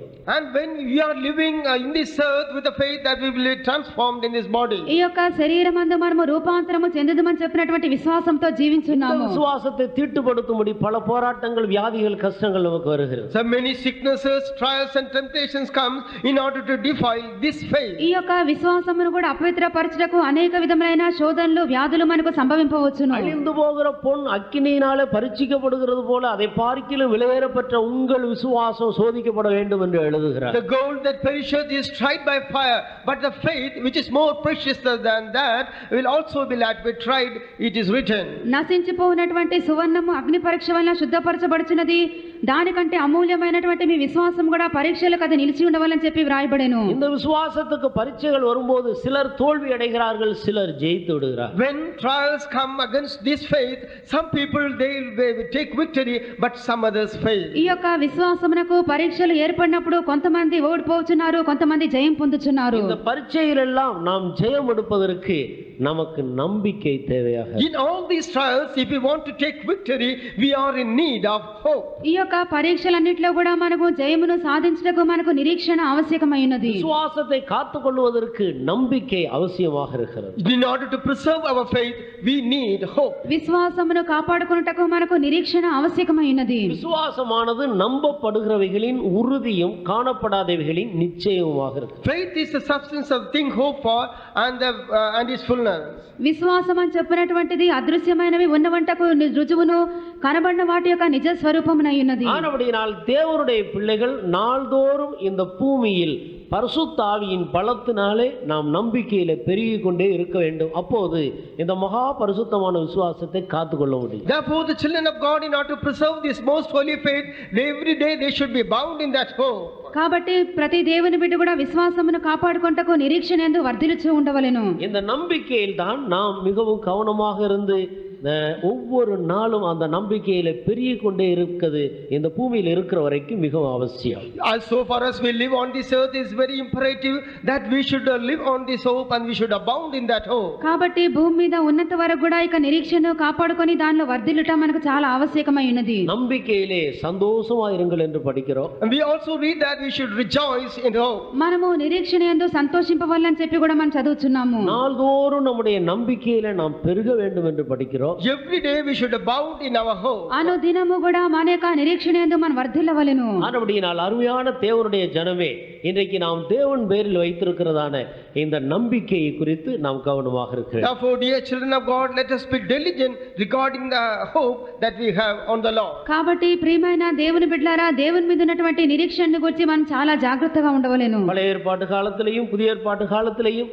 நம்பிக்கைக்காக ஜீவித்த, நம்பிக்கையிலே வளர்ந்து முன்னேறி போன பல பரிசுத்தவான்களை நாம் வேதத்தில் படிக்கலாம். In the Old Testament times, even in the New Testament times, we can read about many saints of God who have lived in hope and who have abounded in hope. పాత నిబంధన కాలంలోను కొత్త నిబంధన కాలంలోను నిరీక్షణ యందు జీవించి వర్ధిల్లినటువంటి అనేక మంది పరిశుద్ధులను మనం చూడగలము. தாவீது ராஜா தன்னுடைய சங்கீதத்தில் பாடும்போது, கர்த்தரை நம்புகிறவர்கள் என்றென்றைக்கும் அசையாமல் நிலைத்திருக்கும் சீயோன் பர்வதத்தை போல் இருப்பார்கள் என்று எழுதுகிறார். King David, when he sings in his psalm, says that they that trust on the Lord, they shall be like Zion that moveth not. దావీదు రాజు కూడా తన యొక్క కీర్తనలో చెప్పినప్పుడు, యెహోవా యందు నమ్మికించువారు కదలక నిత్యము నిలిచినటువంటి సియోను కొండవలే ఉందురు. ஆண்டவரை நம்பி ஜீவிக்கிறவர்களை பர்வதங்கள் எருசலேமை சூழ்ந்திருக்கிறமா போல கர்த்தர் தம்முடைய ஜனங்களை சூழ்ந்து பாதுகாக்கிறார் என்றும் வேதத்தில் படிக்கிறோம். We also read that as the mountain compasseth round about Jerusalem, so shall the Lord is compassing round about his people. That also we read. యెరూషలేము చుట్టూ ఏలాగున పర్వతములు ఉన్నవో దేవుని యందు నమ్మికించిన వారిని కూడా దేవుడు ఇలాగన కాపాడుచున్నాడని చెప్పి మనము కూడా చదువుచున్నాము. 125வது சங்கீதம் முதல் 2 வசனங்களை வாசி. In Psalm 125 first 2 verses we can read this. 125వ కీర్తన మొదటి 2 వాక్యములు. கர்த்தரை நம்புகிறவர்கள் என்றென்றைக்கும் அசையாமல் நிலைத்திருக்கும் சீயோன் பர்வதத்தைப் போல் இருப்பார்கள். பர்வதங்கள் எருசலேமை சுற்றிலும் இருக்குமா போல் கர்த்தர் இது முதல் என்றென்றைக்கும் தம்முடைய ஜனத்தை சுற்றிலும் இருக்கிறார். ஒரு மனிதனை சுற்றிலும் கர்த்தர் அவனை பாதுகாத்து வழிநடத்த வேண்டுமானால் அவன் கர்த்தரை நம்ப வேண்டும். If the Lord will have to be come as a fence around about a person and lead him, first of all he should believe on the Lord. ఒక మనిషిని చుట్టూ కూడా దేవుడు ఉండి అతన్ని కాపాడవాలంటే మొట్టమొదటిగా దేవుని యందు విశ్వాసం ఉంచవలెను. கர்த்தரை நம்புகிறவர்களுக்கு ஆண்டவர் கொடுக்கிறதான பாதுகாப்பு ஒரு சாதாரண பாதுகாப்பு அல்ல. பர்வதங்கள் எருசலேமை எப்படி சூழ்ந்திருக்கிறதோ அதே போல ஒரு பர்வதம் போன்ற ஒரு பாதுகாப்பை தான் ஆண்டவரை நம்புகிறவர்களை சுற்றிலும் கர்த்தர் வைக்கிறார். They that trust in the Lord is not giving them an ordinary security, but just like mountains are seen round about Jerusalem, so much of security the Lord is giving to such people who trust in him. ఎవరైతే దేవుని మీద నమ్మిక ఉంచినారో దేవుడు వారికి సాధారణమైనటువంటి కాపుదల కాదు గాని యెరూషలేము చుట్టూ ఏలాగున పర్వతములున్నవో అంత గొప్ప సంరక్షణ దేవుడు వారికి అనుగ్రహించున్నాడు. எரிகோ கோட்டையை குறித்து நாம் எல்லாரும் அறிந்திருக்கிறோம். We all know about the fort of Jericho. యెరికో కోటను గురించి మనం అందరము ఎరిగి ఉన్నాము. அது மனிதர்களால் கட்டப்பட்டது. It's the one which was built by the hands of men. అది మనుషుల చేత కట్టబడినటువంటిది. எல்லா கோட்டையை விட அந்த கோட்டை மிகவும் பலம் வாய்ந்த ஒரு கோட்டையாக. But that fort was a very strong fort more than others. మిగిలిన కోటల కంటేను ఇది చాలా బలమైనటువంటిది. ஒரே நேரத்தில் அந்த கோட்டையின் மேல் பகுதியிலே 6 ரதங்கள் ஒன்றாக ஓடக்கூடிய அளவுக்கு அது அகலம் வாய்ந்தது என்று சொல்லுகிறார். That fort was so broad enough that at a time 6 chariots can go abreast on the walls of that fort. ఒకేసారి 6 రథములు కూడా దాని మీద వెళ్ళినట్లుగా దాని ప్రాకారములు అంత వెడల్పుగా ఉన్నవి. அதை மனிதர்கள் உடைத்து விட்டு உள்ளே போகிறது மிகவும் கஷ்டமான ஒரு பகுதி. It is impossible for man to break down that fortress wall and to go in. మనుషులు దాన్ని పడగొట్టి లోపలికి వెళ్ళట చాలా కష్టమైన కార్యమని చెప్పబడి ఉన్నది. ఇశ్రాయేల్ జనங்கள் தேவனை துதித்து கோட்டையை நொறுக்கி உள்ளே பிரவேசித்தார்கள். But the children of Israel they praised God and they broke the walls of that fort and they went in. అయినప్పటికీ ఇశ్రాయేలు ప్రజలైతే వారు దేవుని స్తుతించి ప్రాకారమును పడగొట్టి లోపలికి ప్రవేశించిరి. ஆனால் கர்த்தரை நம்புகிறவர்களுக்கு ஆண்டவர் மனிதனால் கட்டப்பட்ட இப்படிப்பட்ட ஒரு கோட்டையை போல உள்ள பாதுகாப்பு அல்ல, பர்வதங்களை போன்ற ஒரு பாதுகாப்பை ஒரு மனிதனுக்கு ஆண்டவர் கொடுக்கிறார். But those people who trust in the Lord, for them the Lord is not giving a security just like a fortress round, but it is just like one which is round about the mountain. అయినప్పటికీ దేవుని ఎవరైతే నమ్ముకొని ఉన్నారో అటువంటి వారికి మనుషుల చేత కట్టబడినటువంటి ప్రాకారం వంటి కాపుదల కాదు గాని పర్వతముల వంటి సంరక్షణను దేవుడు వారి కొరకు నియమించి ఉన్నాడు. ஆனபடியால் இதே பூமியில் எல்லா மனுபுத்திரர்களுக்கு முன்பாக நாம் கர்த்தரை நம்பி ஜீவிக்க வேண்டும். Therefore even on this earth before all the eyes of people we should trust in the Lord and live. కాబట్టి ఇదే భూమి మీద నరులందరి ముందు కూడా మనము దేవుని యందు ఆశ్రయించి మనం జీవింపవలెను. கர்த்தரை நம்புகிறதை குறித்து நாம் வேதத்தில் படிக்கும்போது பல பரிசுத்தவான்களுடைய சாட்சியின் மூலமாக நாம் விளங்கிக் கொள்ளலாம். Regarding trusting in the Lord, we can learn them through the testimonies of so many saints of God who lived. దేవుని యందు నమ్మికించడానికి వచ్చి పల పరిశుద్ధుల యొక్క సాక్ష్యం మూలముగా మనం తెలుసుకొనగలుగుతున్నాము. இங்கே தாவீது ராஜா கர்த்தரை நம்புகிறவர்களை குறித்தும் அவர்களுடைய முடிவை குறித்தும் இவ்விதமாக பாடுகிறார். Here David sings about those people who trust in the Lord and about their ends also. ఇక్కడ దావీదు రాజు దేవుని నమ్ముకొనినటువంటి వారిని గురించి వారికి అంతమును గురించి పాడుచున్నాడు. எந்த விதத்தில் எந்த அளவு தேவனை தேவன் பேரில் நம்பிக்கை வைக்க வேண்டும், தேவனை நம்பி ஜீவிக்க வேண்டும் என்று அநேக தேவனுடைய பிள்ளைகள் அறியாமல் இருக்கிறார்கள். Many children of God do not know to what extent they should put their trust in the Lord and live. ఏ పరిమితికి దేవుని మనము నమ్ముకొని ఆశ్రయించి జీవించవాలని చెప్పి అనేక దేవుని బిడ్డలు ఎరుకకి ఉన్నారు. அறிவில்லாமையால் என் ஜனங்கள் சங்காரமாகிறார்கள் என்று வேதத்தில் படிக்கிறது போல விசுவாசம் நம்பிக்கை இவைகளை பற்றியதான போதுமான அறிவு இல்லாதது நிமித்தம் அநேக ஜனங்கள் ஆவிக்குரிய ஜீவியத்தில் நஷ்டப்படுகிறார்கள். We read in the word of God because of without understanding of my people perish, so also the people without proper hope and faith many people perish. జ్ఞానము లేకయే నాయక జనులు నశించిపోచున్నారని చెప్పి వ్రాయబడిన ప్రకారము అనేకులు కూడా ఇటువంటి విశ్వాసము నిరీక్షణ లేకుండా భూమి అందు నశించిపోవచ్చున్నారు. கிறிஸ்துவை பற்றிய அறிவிலும் விசுவாசத்திலும் நாம் ஒருமைப்பட்டவர்களாக வளர வேண்டும். We should come in the unity of the faith and knowledge of the Son of God. మనము క్రీస్తుని గూర్చినటువంటి జ్ఞానమందును విశ్వాస విషయంలోనూ ఏకత్వం పొందవలెను. இதே கொரிந்தியருக்கு பரிசுத்த பவுல் எழுதும்போது எல்லா அறிவிலும் நீங்கள் தேறினவர்களாக இருக்கிறீர்கள் என்று எழுதுகிறார். Saint Paul, when he writes to the same Corinthians, he says, you must all be perfected in unity. ఇదే కొరింథీయులకు కూడా పరిశుద్ధ పౌలు వ్రాసినప్పుడు మీరు ప్రతి విధమైనటువంటి జ్ఞానమందు సంపూర్ణులైతేనని చెప్పి వ్రాసెను. தெய்வத்தை பற்றிய அறிவிலே, நம்பிக்கையை பற்றிய அறிவில், சத்தியத்தை பற்றிய அறிவில் நான் வளர வேண்டும்.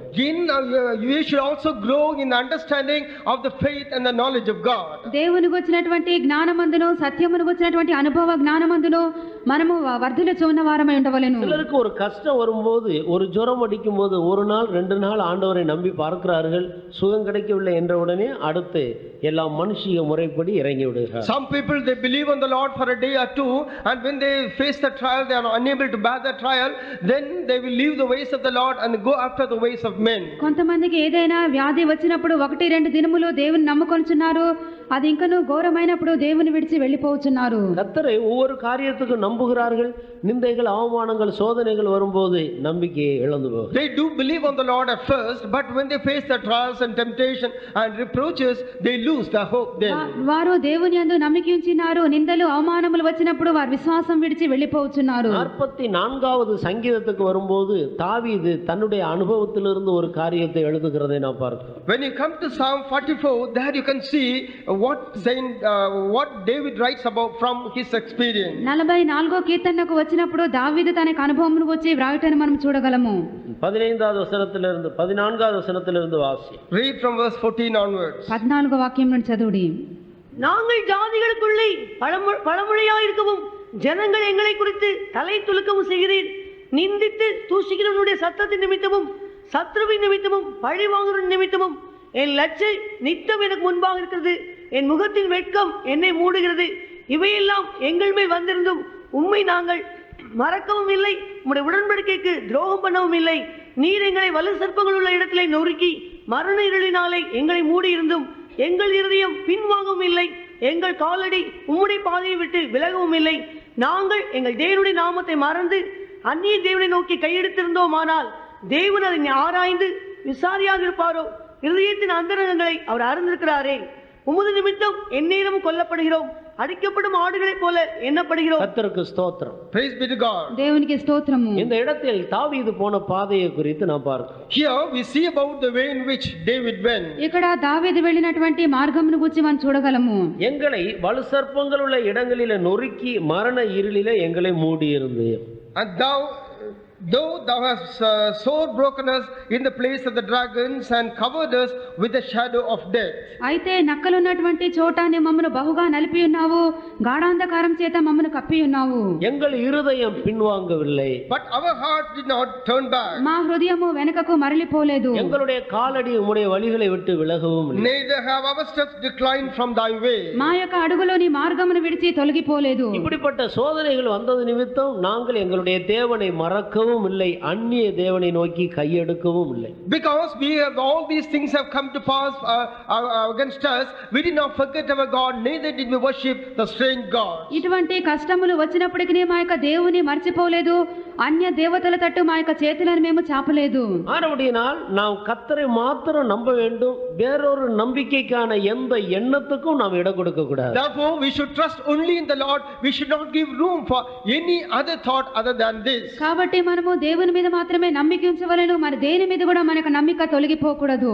யோபுடைய புத்தகத்தில் நாம் படிக்கும்போது அது இன்னும் கொஞ்சம் தெளிவாக நாம் பார்க்கிறோம். We can learn this very clearly in the book of Job. యోబు గ్రంథం చదివినప్పుడు స్పష్టంగా చూడగలము.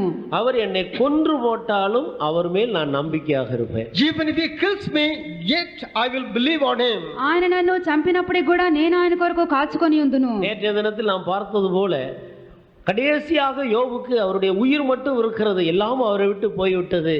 அந்த உயிரையே அவர் என்னை எடுத்தாலும் நான் அவர் மேலேயே நம்பிக்கையாக. As we have seen last night, everything has gone from Job except his life. And he confesses even at that juncture, even if the Lord is going to take even this life, yet I will trust in him. నిన్నటి దినము మనం చూచినట్లు యోబుకు సమస్తము కూడా అతని నుండి తీసివేయబడి ఉన్నది, ప్రాణం మాత్రమే మిగిలి ఉండెను, ప్రాణం పోయినప్పుడు కూడా దేవుని మాత్రమే నమ్మిక ఉంచినానని చెప్పి యోబు తెలియజేస్తున్నాడు. ஆண்டவர் நம்மோடு பண்ணியிருக்கிற உடன்படிக்கை எல்லாம் நித்திய உடன்படிக்கையாக இருக்கிறது. Yes, the covenant which the Lord has made with us, they are everlasting covenant. దేవుడు మనతో చేసినటువంటి నిబంధన అంతా కూడా అది నిత్యమైన నిబంధన అయి ఉన్నది. நாம் ஆண்டவர் மேல் வைக்கிறதான நம்பிக்கையும் நித்திய நம்பிக்கையாக The இருக்கிறது. hope that we put on the Lord, the trust we put on him is also eternal. అలాగే మనము దేవుని మీద ఉంచినటువంటి నమ్మిక కూడా నిత్య నమ్మిక అయి ఉన్నది. நான் பாதி வழியில் அவர் மேல இருக்கிற நம்பிக்கையை விட்டு விடுவதல்ல. And we are not going to leave our trust in the halfway.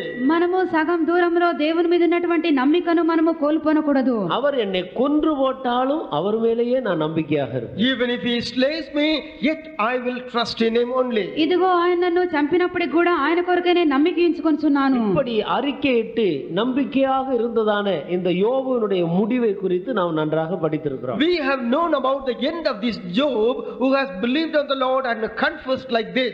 ఈలాగున నమ్మిక ఉంచి దేవుని యందు విశ్వాసం గల యోబు యొక్క అంతమును గురించి మనం చూడగలము. இரட்டிப்பான விதத்தில் எல்லா பகுதியிலும் யோபுவை கர்த்தர் ஆசீர்வதித்தார். The Lord has blessed Job in all respects in double fold. అన్ని వైపులా కూడా దేవుడు యోబును రెండంతలుగా ఆశీర్వదించి ఉన్నాడు. ஆண்டவரை நம்புகிறது என்று சொல்லுகிறது இதைத்தான் காட்டுகிறது. When we say trusting in the Lord, it shows only this experience. దేవుని యందు నమ్మిక ఉంచుట అని చెప్పినప్పుడు అది ఈ అనుభవమును బయలుపరుచున్నది. மரிக்கிற வரையிலும் அவரை மாத்திரம் பற்றிக் கொண்டிருப்பது. Till our death we should cling on to him only. మరణించినంత వరకు కూడా విడువక దేవుని మాత్రమే పట్టుకొని ఉండుటై ఉన్నది. அதைத்தான் ஏசாயா தீர்க்கதரிசியின் புத்தகம் 26ஆம் அதிகாரம் 3வது வசனத்துல படிக்கிறோம். That's what we read in the book of Isaiah chapter 26 and verse 3. అదే మనము యెషయా గ్రంథము 26వ అధ్యాయము 3వ వాక్యంలో చదవగలము. உம்மை உறுதியாய் பற்றிக்கொண்ட மனதை உடையவன் உம்மையே நம்பியிருக்கிறபடியால் நீர் அவனை பூர்ண சமாதானத்துடன் காத்துக்கொள்வீர். கர்த்தருக்கு ஸ்தோத்திரம். Praise be to God. దేవునికి స్తోత్రము.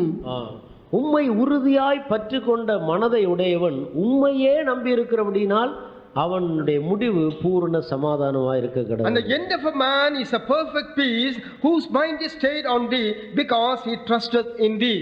ఎవని మనసు నీ మీదైతే ఆనుకొని ఉన్నదో అతడు నీ యందు విశ్వాసం ఉంచున్నాడు, ఎందుకనగా నీవు అతని పూర్ణ శాంతి గలవానిగా కాపాడుదువు. நேற்று நான் சொன்னது போல ஒரு குரங்கு குட்டி குரங்கை பிடிக்கிறது போலதான் தேவனுடைய பிள்ளைகள் பிடித்து கொள்ள வேண்டும். As I told you last night, just like a baby monkey would cling on to the mother monkey, our children of God should cling on to the Lord. నిన్నటి దినమా చెప్పినట్లుగా కోతి పిల్ల ఏలాగున తల్లిని హత్తుకొనుచున్నదో అలాగే మనం కూడా మన యొక్క దేవుని హత్తుకొని ఉండవలెను. குரங்கு குட்டியை பிடிக்கிறது இல்ல, குட்டி தான் குரங்கை பிடித்துக் கொள்ளுது. It is not the mother monkey which takes hold of the baby, but instead it is the baby which holds to the mother monkey. ఆ తల్లి కోతి పిల్లను పట్టుకొనట్లేదు కానీ పిల్లయే తల్లిని గట్టిగా పట్టుకొనుచున్నది. உடும்பு பிடி என்று சொல்லுவார். உடும்பு உடும்பு உடும்புன்னு ஒரு Monitor lizard, iguana. Monitor lizard. The monitor lizard will catch to anything which will not live afterwards. ఉడుము అని చెప్పినప్పుడు అది దేనినైనప్పటికీ చాలా గట్టిగా పట్టుకొనును. திருடுகிறவர்கள் இந்த உடும்பை உபயோகப்படுத்துவார். The people who used to steal, they make use of this monitor lizard. ఎవరైతే దొంగిలించడానికి వెళ్ళుదురో వారి యొక్క ఉడుమును చాలా ఉపయోగించుకొందురు. ஏறுகிறதற்கு வழி இல்லாமல் திருட போகும்போது அந்த வீடுகளில் ஏறுறதுக்கு வழி இல்லாத இடங்களில் இந்த உடும்பை அனுப்பிவிட்டு அது மேலே எங்கேயாயிலும் போய் அந்த சுவரையோ அல்லது எதையாலும் ஒன்றை பிடித்து கொள்ளும். அந்த உடும்புடைய இடுப்புல இருந்து ஒரு கயிறை கட்டி அதுல ஏறுவார்கள். அந்த உடும்பு பிடிய விடாது. If the surface of the person to climb is very steep and if they are not able to climb, then they will throw this belly, they will climb up. ఏదైనా ఎత్తైనటువంటి గోడలను వారు ఎక్కవలనంటే ఈ యొక్క ఉడుమును వారు పైకి విసురుదురు. దాని యొక్క నడుములకు ఏదైనా తాడు కట్టి దాని మూలముగా వారు పైకి వెళ్ళుచూ ఉందురు. அப்படித்தான் யோபு ஆண்டவரை பிடித்திருந்தார். And this is how Job was clinging on to the Lord. ఇలాగే యోబు దేవుని హత్తుకొని ఉండెను. நீங்கள் 19ஆம் அதிகாரம் முழுவதை எடுத்து வாசித்தால் யோபு கடந்து போன பாதையை குறித்து நான் படிக்கலாம். If you read Job the 19th chapter, you can understand the ways of Job. యోబు 19వ అధ్యాయం చదివినప్పుడు ఇక కార్యములని మనం బాగా అర్థం చేసుకోగలము. 10வது వచనத்திலிருந்து வாசியுங்கள். Read from verse 10 onwards. 10వ వాక్యం నుంచి చదువుడి. அவர் என்னை 4 புறத்திலும் நாசமாக்கினார், நான் அற்று போகிறேன். என் நம்பிக்கையை ஒரு செடியை போல பிடுங்கி போட்டார். அவர் தமது கோபத்தை என்மேல் எரிய பண்ணினார். என்னை தம்முடைய சத்துருக்களில் ஒருவனாக எண்ணிக்கொள்கிறார். அவருடைய தண்டு படைகள் ஏகமாய் வந்து எனக்கு விரோதமாய் தங்கள் வழியை உயர்த்தி என் கூடாரத்தை சுற்றி பாளையம் இறங்கினார்கள். என் சகோதரர் என்னை விட்டு தூரப்படுத்தினார். எனக்கு அறிமுகமானவர்கள் எனக்கு அந்நியராய் போனார்கள். என் பந்து ஜனங்கள் விலகி போனார்கள். என் சிநேகிதர் என்னை மறந்து விட்டார்கள். என் வீட்டு ஜனங்களும் என் வேலைக்காரிகளும் என்னை அந்நியனாக எண்ணுகிறார்கள். அவர்கள் பார்வைக்கு நான் பரதேசி ஆனேன். நான் என் வேலைக்காரனை கூப்பிடுகிற போது அவன் எனக்கு உத்தரவு கொண்டான். என் வாயினால் நான் அவனை கெஞ்ச வேண்டியதாயிற்று. என் சுவாசம் என் மனைவிக்கு வேறுபட்டிருக்கிறது. என் கற்பத்தின் பிள்ளைகளுக்காக பரிதபிக்கிறேன். சிறு பிள்ளைகளும் என்னை என்னை அசட்டை பண்ணுகிறார்கள். நான் எழுந்தால் அவர்கள் எனக்கு விரோதமாய் பேசுகிறார்கள். என் பிராண சிநேகிதர் எல்லாரும் என்னை வெறுக்கிறார்கள். நான் சிநேகித்தவர்கள் எனக்கு விரோதிகளானார்கள். என் எலும்புகள் என் தோலோடும் என் மாம்சத்தோடும் ஒட்டி கொண்டிருக்கிறது. என் பற்களை மூட கொஞ்சம் தோல் மாத்திரம் தப்பினது. கர்த்தருக்கு ஸ்தோத்திரம். Praise be to God. దేవునికి స్తోత్రము. இது யோபு போன ஒரு பாதையாக இருக்கிறது. This is the path of Job. ఇది యోబు వెళ్ళినటువంటి మార్గమై ఉన్నది. யோபுக்கு உண்டான எல்லாம் அவருடைய விவசாயம் உட்பட ஆடு மாடுகள் ஒட்டகம் எல்லாம் நஷ்டப்பட்டு போனது. All the things which belong to Job, even his agricultural produce and his camels, sheep and everything has gone. యోబుకున్నటువంటి వ్యవసాయము ఎడ్లు ఒంటెలన్నీ కూడా నాశనం అయిపోయినవి. வீடு இடிந்தது, பிள்ளைகள் மரித்தார்கள். And his house fell down and his children died. అతని యొక్క ఇల్లు కూలబడి ఉన్నది, పిల్లలందరూ కూడా చనిపోయిరి. மனைவியும் விரோதியாகி விட்டார். And even his wife turned out to be his enemy. భార్య కూడా అతనికి విరోధిగా మారిపోయెను. யோபுடைய ஆவிக்குரிய ஜீவியத்துக்கு ஆண்டவர் துணைவியாக கொடுத்ததான இந்த மனைவியோ விரோதியாக மாறிவிட்டார். The wife whom the Lord has given as a helpmate for the spiritual life of Job, now she has turned out to be his enemy. యోబు యొక్క ఆత్మీయ జీవితమునకు సహాయముగా ఇచ్చినటువంటి అతని భార్య కూడా యోబునకు శత్రువైపోయెను. யோபுடைய சரீரத்திலையும் வியாதி வந்துவிட்டது. And there is sickness even in the body of Job. యోబు యొక్క శరీరంలో కూడా రోగం కలిగెను. உரு அழிந்து போனார். And he has completely deformed. దానిని బట్టి అతడు పూర్తిగా అతను కుళ్ళిపోయి ఉన్నాడు. கர்த்தருக்கு ஸ்தோத்திரம். Praise the Lord. దేవునికి స్తోత్రము. இவைகளெல்லாம் யோபு செய்த தவறினால் அல்ல. All these things are not because of the wrong committed by Job. ఇవన్నీ కూడా యోబు చేసినటువంటి తప్పిదములను బట్టి కాదు. யோபு கர்த்தர் மேல் தன்னுடைய நம்பிக்கையை வைத்திருந்தார். Job was putting his trust on the Lord. యోబు అయితే దేవుని మీద తన యొక్క నిరీక్షణ ఉంచి ఉన్నాడు. கர்த்தர் யோபுவை ஆசீர்வதித்து வந்தார். God has been blessing Job. దేవుడు యోబును దీవించి వచ్చెను. இந்த நம்பிக்கைக்கு விரோதமாக வந்த போராட்டம் தான் இது. And this is a strife that came against the hope. ఇది నిరీక్షణకు విరోధముగా వచ్చినటువంటి పోరాటమై ఉన్నది. ஆண்டவர் யோபுவை நம்பி பிசாசனுடைய கையில் ஒப்படைக்கிறார். God believed on Job and entrusted him into the hands of the devil. దేవుడు యోబును నమ్మి సాతాను యొక్క చేతికి అతని అప్పగించి ఉన్నాడు. ஒரு மனிதனை தேவன் நம்புகிறார். God believes a person. ఒక మనిషిని దేవుడు నమ్ముచున్నాడు. அவன் என்ன சோதனைக்குள்ள போனாலும் அவன் என்னை தூசிக்க மாட்டான் என்று ஆண்டவர் நம்பினார். God believes that even if he goes through any sore trial, but he will not despise me. అతడు ఏ శోధన ద్వారా వెళ్ళినప్పుడు కూడా నన్ను తృణీకరించడని చెప్పి దేవుడు అతని యందు విశ్వాసం ఉంచి ఉన్నాడు. யோபு எதையெல்லாம் நம்பினாரோ அவன் நம்பிக்கையெல்லாம் ஒரு செடியின் வேரை பிடுங்கி போடுகிறது போல ஆண்டவர் பிடுங்கி போட்டார். And whatever the thing the Job has put his trust on, the Lord has uprooted uprooted them all, just like he will uproot a plant. యోబు దేనినైతే నమ్ముకొని ఉన్నాడో ఒక చెట్టును పెళ్లగించినట్లు దేవుడు నిరీక్షణాధారము పెళ్లగించెను. பிள்ளைகளை நம்பினார், பிள்ளைகள் மரித்தார். He believed on his children, they died. పిల్లలను నమ్ముకొనెను, దేవుడు వారిని లేకుండా చేసెను. வீட்டின் மேல் இருந்த நம்பிக்கையும் போயிற்று. And even his belief on the hope on the house has gone. ఇంటి మీద ఉన్నటువంటి నిరీక్షణ కూడా కోల్పోయి ఉన్నాడు. ஆடு மாடு ஒட்டகம் விவசாயத்தின் மேல இருந்த நம்பிக்கையும் போயிற்று. He has got ox, sheep, camel and even in agriculture everything is gone. గొర్రెలు, గొడ్లు, ఒంటెలు, వ్యవసాయం మీద ఉన్నటువంటి నిరీక్షణ అంతా కూడా కోల్పోయి ఉన్నాడు. தன்னுடைய நண்பர்கள் மேல இருந்த நம்பிக்கை போயிற்று. And even his hope towards his friends gone. తన స్నేహితుల మీద ఉన్నటువంటి నమ్మిక కూడా అతడు కోల్పోయి ఉన్నాడు. தன்னுடைய உறவினர்கள் மேல இருந்த நம்பிக்கையும் போயிற்று. And he believed on his relatives and that is also gone now. తన బంధువుల మీద ఉన్నటువంటి నిరీక్షణాధారం కూడా లేకుండా పోయెను. ஒரு செடியை வேரோடு பிடுங்கி போடுகிறது போல யோபுடைய நம்பிக்கை எல்லாவற்றையும் ஆண்டவர் பிடுங்கி போட்டார். Just like a plant is uprooted, the Lord has uprooted all the hopes of Job. ఒకడు చెట్టును పెళ్లగించినట్లు దేవుడు యోబు యొక్క నిరీక్షణాధారం అంతటిని పెళ్లగించి ఉన్నాడు. தன்னுடைய சொந்த சரீரத்தின் மேல இருக்கிற நம்பிக்கையும் போயிற்று. And even the hope on his own body is gone. తన సొంత శరీరం మీద ఉన్నటువంటి నమ్మిక కూడా అతడు పోగొట్టుకొని ఉన్నాడు. இப்பொழுது யோபுடைய நம்பிக்கை என்ன? Now what is the hope of Job? ఇప్పుడు యోబు యొక్క నిరీక్షణ ఏమై ఉన్నది? என் மீட்பர் உயிரோடு இருக்கிறார். My Redeemer liveth. నా విమోచకుడు సజీవుడు, என் மீட்பர் உயிரோடு இருக்கிறார். My Redeemer yet is alive. అయితే నా యొక్క విమోచకుడు సజీవుడు. நான் அவரை என்னை மீட்பார் என்று நம்பினேன், என்னை கைவிட்டு விட்டார் என்று அறிக்கையிடவில்லை. And he did not say that I believe that he will redeem me, but he has forsaken me. ఆయన నన్ను విమోచించదని చెప్పి నమ్మి ఉన్నాను, ఆయనైతే చేయి విడిచిపెట్టి ఉన్నాడని ఒప్పుకోలు చేయలేదు. அவர் உயிரோடு இருக்கிறார். He is alive. ఆయన సజీవుడై ఉన్నాడు. 23ஆம் அதிகாரத்துக்கு வாருங்கள். You come to chapter 23, 23వ అధ్యాయంలోకి వచ్చేదము. 8வது வசனத்தை வாசி. read 8th verse. 8వ వాక్యము. இதோ நான் முன்னாக போனாலும் அவர் இல்லை, பின்னாக போனாலும் அவரை காணேன். இடதுபுறத்தில் அவர் கிரியை செய்தும் அவரை காணேன், வலதுபுறத்திலும் நான் அவரை காணாதபடிக்கு ஒளித்திருக்கிறார்.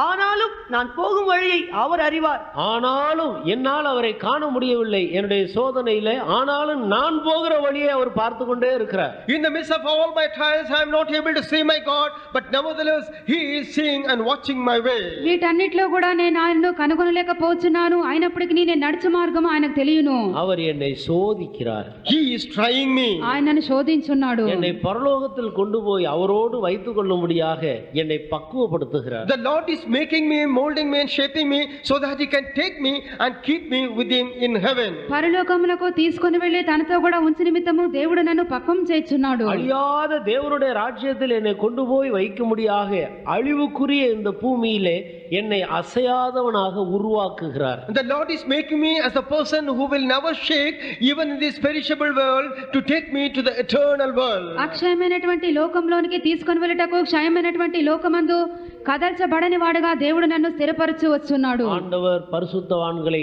சோதித்து அறிகிறார். Yes, the Lord trieth the saints. దేవుడు తన యొక్క పరిశుద్ధులను శోధించి తెలుసుకొనుచున్నాడు. நம்முடைய இயேசு கிறிஸ்து எல்லா விதத்திலையும் பரீட்சிக்கப்பட்டார். Our Lord Jesus Christ was tried in all manners. మన యేసుక్రీస్తు ప్రతి రీతిలో కూడా శోధింపడి ఉన్నాడు. எல்லா விதத்திலையும் அவர் சோதிக்கப்பட்டார். He was tried in all respects. ఆయన ప్రతి రీతిలో కూడా శోధింపడి ఉన్నాడు. ஆனால் ஒரு பாவமும் இல்லாதவராக தன்னை வெளிப்படுத்தினார். But he revealed himself as the one without any sin whatsoever. ఆయనప్పటికి కూడా ఏ పాపము లేనివాడుగా దేవుడు తన్ను బయలుపరచుకొని ఉన్నాడు. ஒரு காரியத்திலேயும் தோல்வி இல்லாதவராக தன்னை வெளிப்படுத்தினார். He revealed himself as the one who have never met any failure at any time. ఏ కార్యములో కూడా అపజయము లేనివాడుగా దేవుడు తన్ను బయలుపరచుకొని ఉన్నాడు. அப்பொழுதுதான் தேவன் எல்லா வானத்துக்கும் மேலாக அவரை உயர்த்தி சியோனிலே மூலைக்கல்லாக வைத்தார். Then only the Lord has lifted him up far above all heavens and laid him as a cornerstone at Zion. అప్పుడే దేవుడు అతన్ని ఆకాశంలన్నిటికంటే కూడా పైగా హెచ్చించి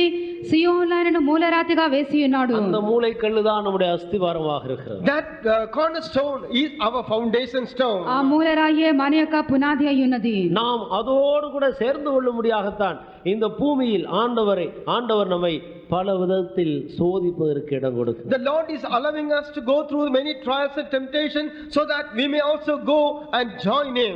మనము కూడా ఆయన యొద్దకు వెళ్ళి చేర్చబడ నిమిత్తము భూమి మీద పలు విధములైన శోధనలు మనకు అనుమతించున్నాడు. கர்த்தர் நீதிமானை சோதித்து அறிகிறார். God trieth the righteous. దేవుడు నీతిమంతుని శోధించి తెలుసుకొనుచున్నాడు. அவர் என்னை சோதித்த பின் நான் பொன்னாக விளங்குவேன். After he tried me, I will be come out as pure gold. ఆయన నన్ను శోధించిన తర్వాత నేను సువర్ణం వలె కనబడుదును. சில நேரங்களிலே தேவனை நாம் காண முடியாதது போல காணப்படும். Sometimes it will appear as though we are not able to see our God. కొన్నిసార్లు మన యొక్క దేవుని మనము చూడలేనట్లుగా కనబడవచ్చును. ஆனாலும் நாம் போகிற வழியை அவர் அறிகிறார். Nevertheless, he knows the way in which we go. అయినప్పటికీ మనం వెళ్ళినటువంటి మార్గమును దేవుడు ఎరిగి ఉన్నాడు.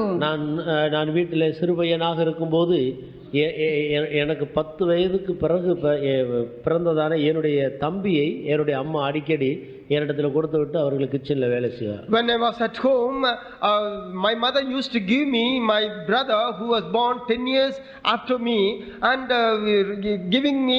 giving him into my hands. She will go and work in the kitchen. నేను చిన్న బాలునిగా ఉండినప్పుడు నా యొక్క తల్లి నాకంటే 10 సంవత్సరముల తర్వాత పుట్టినటువంటి నా యొక్క తమ్ముని తెచ్చి నా ఇద్దరు విడిచిపెట్టి ఆమె వంటగదిలో పని చేయించు ఉండును. நான் வெளியே கொண்டு போய் எங்கேயாவது ஒரு இடத்துல விட்டு தெரியாத போல மரத்துக்கு பின்னால சோருக்கு பின்னால ஒளிந்து கொள்ளுகிறது. I will take him out and put him in some place and will hide myself behind a tree or any other thing. అతన్ని తీసుకొని బయటకు వెళ్ళి ఎక్కడైనా పెట్టి ఏదైనా చెట్టు క్రిందనో రాతి కిందనో నేను దాచుకొని ఉందును. யாரும் இல்லாமல் தடுமாறி அழுகும் போது பிறகு போய் தூக்கிக் கொள்றோம். Then when he is troubled not seeing anybody, then I will go and lift him up. ఎవరు లేనట్లుగా తెలుసుకొని ఏడ్చుటకు ప్రారంభించినప్పుడు అతని దగ్గరకు వెళ్ళుదును. அவன் சுற்றி சுற்றி பார்ப்பான், யாரும் இல்லை என்ற உடனே அழுக ஆரம்பிப்பான். அப்போது ஓடி வந்து தூக்கி.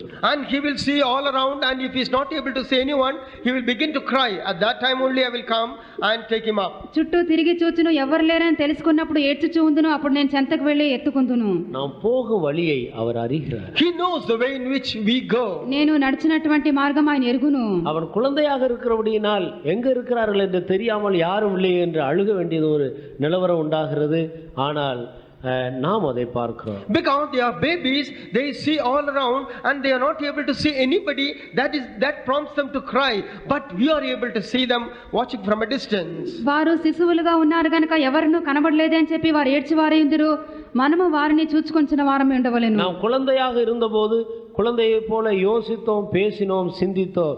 ஆனால் புருஷனான போது குழந்தைக்கேற்றவைகளை ஒழித்து விட்டோம். When we were a child, we thought like a child, we talked like a child, and we did like a child. But when we became men, we have done away with all those childish things. పిల్లవాడనై ఉండినప్పుడు పిల్లవాని వలె తలంచి తిని, యోచించి తిని, మాట్లాడి తిని, పెద్దవాడనైనప్పుడు పిల్లవాని యొక్క చేష్టలు విసర్జించి తిని. ஆவிக்குரிய ஜீவியத்தில் குழந்தையாக இருக்கிறவர்கள் தேவனுடைய ராஜ்யத்தை சுதந்திரிக்க முடியாது. And those people who are as children in the spiritual way, they cannot inherit the kingdom of God. ఆత్మీయ జీవితంలో ఎవరైతే చిన్న శిశువుల వలె కనబడుచున్నారో వారు దేవుని యొక్క రాజ్యంను స్వతంత్రించుకొనలేరు. தேவனுடைய ராஜ்யம் புருஷர்களுக்குரியது. The kingdom of God belongs to men. దేవుని యొక్క రాజ్యం అది పురుషులకు చెందినటువంటిది. ஆனபடியால் நாம் குழந்தைக்கு ஏற்றவைகளை எல்லாம் ஒழித்து விட்டு புருஷருக்குரிய நிலவரத்தோடு ஜீவிக்கிற ஒரு இடத்தில் இந்த பூமியில இருக்கும் பொழுதே நாம் வந்து சேர வேண்டும். Therefore, even when we live on this earth itself, we should done away with all the childish things and come to a place we look like men. కాబట్టి భూమి మీద ఉండినప్పుడు పిల్లవాని యొక్క చేష్టలు మనం విడిచిపెట్టి పురుషులని చెప్పినటువంటి పెద్దవారి యొక్క స్థితిలోనికి మనం రావాల్సి ఉన్నది. எந்த பக்கம் போனாலும் ஆண்டவரை பார்க்க முடியாதது போல ஒரு சூழ்நிலையில் ஒரு பாதையில் நாம் போக வேண்டியதாக இருக்கு. Sometimes we have to go through the path that wherever we look around, we are not able to see our God at all. ఏ వైపునకు వెళ్ళినప్పటికీ మన యొక్క ప్రభువును మనము చూడలేనటువంటి సందర్భములు ఏర్పడవచ్చును. நம்முடைய நம்பிக்கையை விட்டு விடக்கூடாது. But even at that juncture, we should not lose our hope. అట్టి స్థితిలో కూడా మన యొక్క నిరీక్షణను మనము విడిచిపెట్టకూడదు. மீட்பர் உயிரோடு இருக்கிறார். My Redeemer liveth. నా విమోచకుడు సజీవుడు. நான் அவரை பார்க்க முடியவில்லை. I am not able to see him. నేను ఆయన్ను కనుగొనలేకున్నాను. நான் போகிற வழியை அவர் But அறிந்திருக்கிறார். he knows the way in which I go. నేను నడిచినటువంటి మార్గం ఆయనకు తెలియను. இந்த அறிக்கை தான் அந்த சூழ்நிலையில் பிசாசை ஜெயிக்கும்படி உதவி செய்கிறது. And only this type of confession at that juncture enables a man to overcome the devil. ఇటువంటి ఒప్పుకోలే అటువంటి స్థితి యందు సాతాన్ని జయించుటకు సహాయం చేయును. சிலருக்கு அடிக்கடி சொப்பனம் பார்த்து பழக்கம். And some people used to dream always. కొంతమంది తరచుగా కళ్ళను చూచెదరు. தரிசனம் பார்த்து பழக்கம் உண்டு. They have the habit of seeing vision. దర్శనములను వారు చూచెదరు. தீர்க்க தரிசனங்கள் தனக்காக சொல்லப்படுகிறது என்று அப்படி கேட்டு பழக்கம் உண்டு. And they also take the prophecies, it's only for them. వారి కొరకే చెప్పబడుచున్నదని ప్రవచనములను వారు తీసుకుందరు. இது ஒன்றுமே இல்லாத ஒரு சந்தர்ப்பம் வரும்போது அதைரியப்பட்டு சோர்ந்து போய்விடும். But when they come to a place where they are not able to see any of these things, it is at that time they fail or they are disheartened. ఇది ఏది కూడా లేనటువంటి స్థితి వచ్చినప్పుడు అధైర్యపడే సమస్యలు పోవచ్చున్నారు.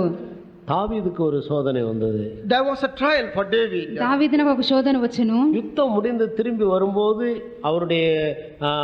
அவருடைய மனைவி பிள்ளைகள் உட்பட எல்லாரையும் சத்துருக்கள் கொண்டு போய்விட்டார்கள். When he returned from a war, his children, wife and all were taken away by his enemies. యుద్ధం ముగించి తిరిగి వచ్చినప్పుడు భార్య పిల్లలు అందరూ కూడా శత్రువుల చేత తీసుకొని పోబడిరి. கூட இருந்த எல்லாரும் கல் எடுத்து தாவீதை எறிய ஆரம்பித்தார். Now all the companions, they were about to stone David and put him to death. దావీదుతో కూడా ఉన్న వారందరూ కూడా రాళ్ళు రవి దావీదుని చంపవాలని ప్రయత్నించిరి. தாவீது தன் தேவனாகிய கர்த்தருக்குள்ளே தன்னை திடப்படுத்திக் கொண்டார். It is at that time David encouraged himself in the Lord. దావీదైతే అప్పుడు తన దేవుడైనటువంటి ప్రభువునందు ధైర్యం తెచ్చుకొని ఉన్నాడు. இப்படிப்பட்ட சூழ்நிலையிலேயும் நாம் கர்த்தரை நம்பி இருப்பதுதான் நம்பிக்கை. And even at this time or this juncture, we should believe on the Lord. That is what is called hope.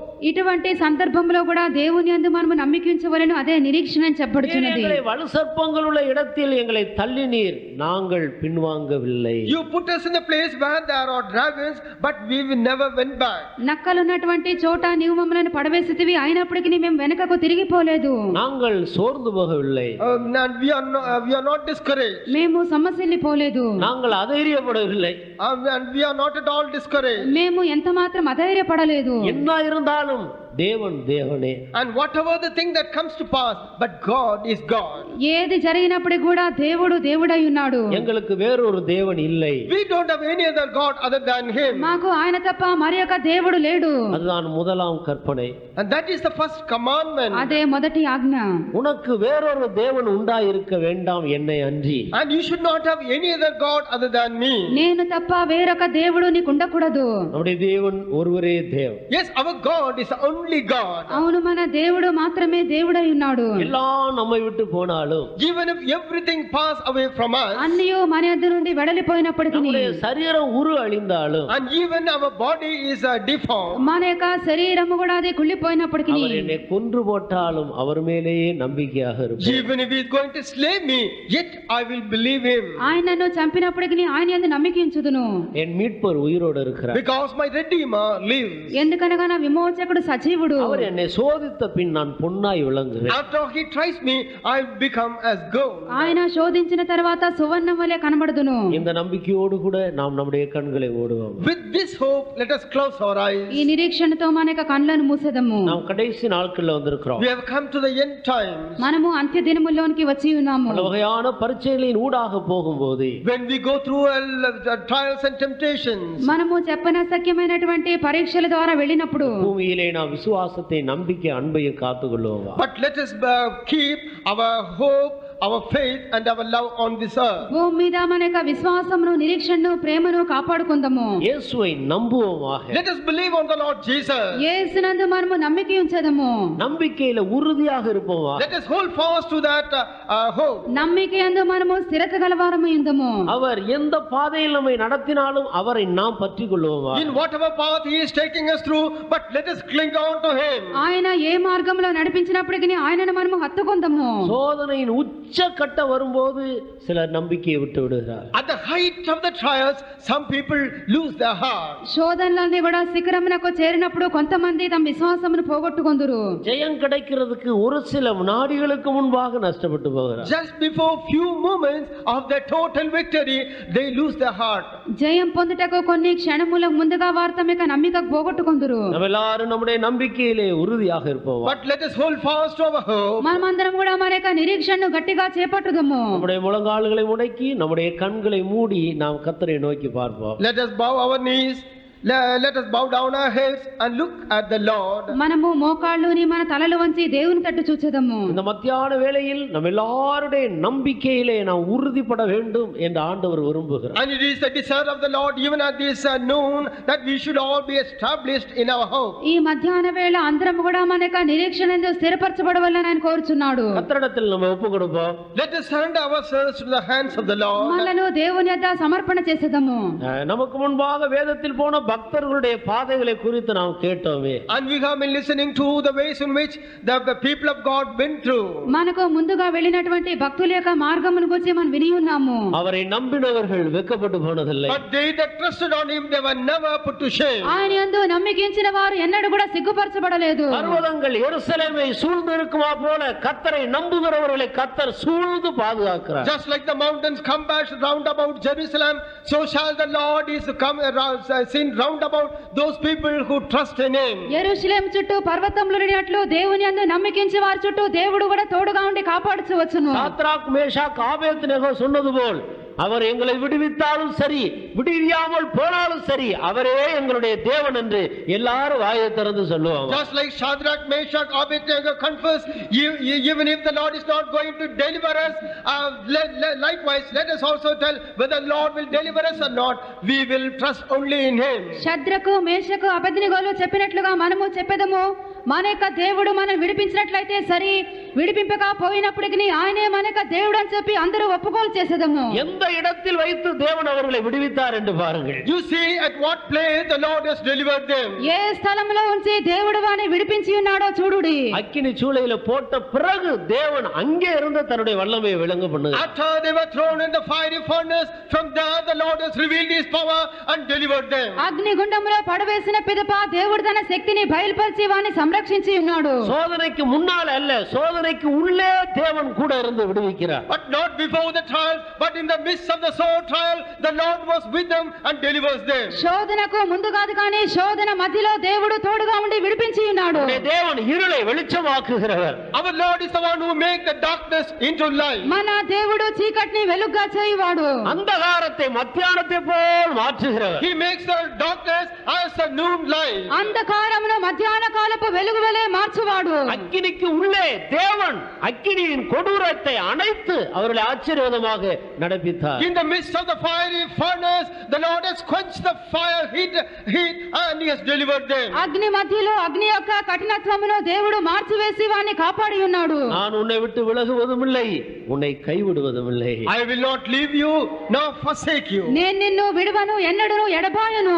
இயேசுவை நம்புவோமாக. Let us trust in the Lord. యేసును మనము నమ్ముకొందము. மரணம் மட்டும் அவரை நம்புவோமாக. Let us trust in him till our death. మరణం వరకు దేవుని యందు నమ్మిక ఉంచెదము. நம்மை கொன்று போட்டாலும் அவரை நம்புவோமாக. Even he is going to slay us, let us believe him. ఆయన మనను చంపినప్పటికీ ఆయన యందు నమ్మిక ఉంచెదము. எந்த குழியிலே நம்மை தள்ளினாலும் நம்புவோமாக. Even if the Lord is going to throw us into a pit, let us believe him. ఏ గోతిలో దేవుడు మనల్ని పడవేసినప్పటికీ అక్కడ కూడా నమ్మిక ఉంచెదము. யோசேப்பை குழியிலே தூக்கி போட்டார்கள், யோசேப்பு கர்த்தரை நம்பிக்கொண்டிருந்தார். Joseph was put into the pit, from there also he believed on the Lord. యోసేపును గుంటలో పడవేసిరి, అక్కడ కూడా యోసేపు దేవుని మీద నిరీక్షణ ఉంచెను. கர்த்தரை நம்புகிற தேவனுடைய ஜனமே, என் மீட்பர் உயிரோடு இருக்கிறார் என்று சொல்லுவாங்க. Oh children of God who believe on the Lord, you confess, say, my Redeemer lives. దేవుని యందు నమ్మిక ఉంచినటువంటి దేవుని జనమా, నా విమోచకుడు సజీవుడు అని చెప్పి ఒప్పుకోలు చేసేదము. சீக்கிரத்தில் அவரை காண்போம். Very soon we are going to see him. అతి త్వరలో మనము దేవుని చూసేదము. இனி நாட்கள் இல்லை. There are no more days. ఇక మీదట కాలము లేదు.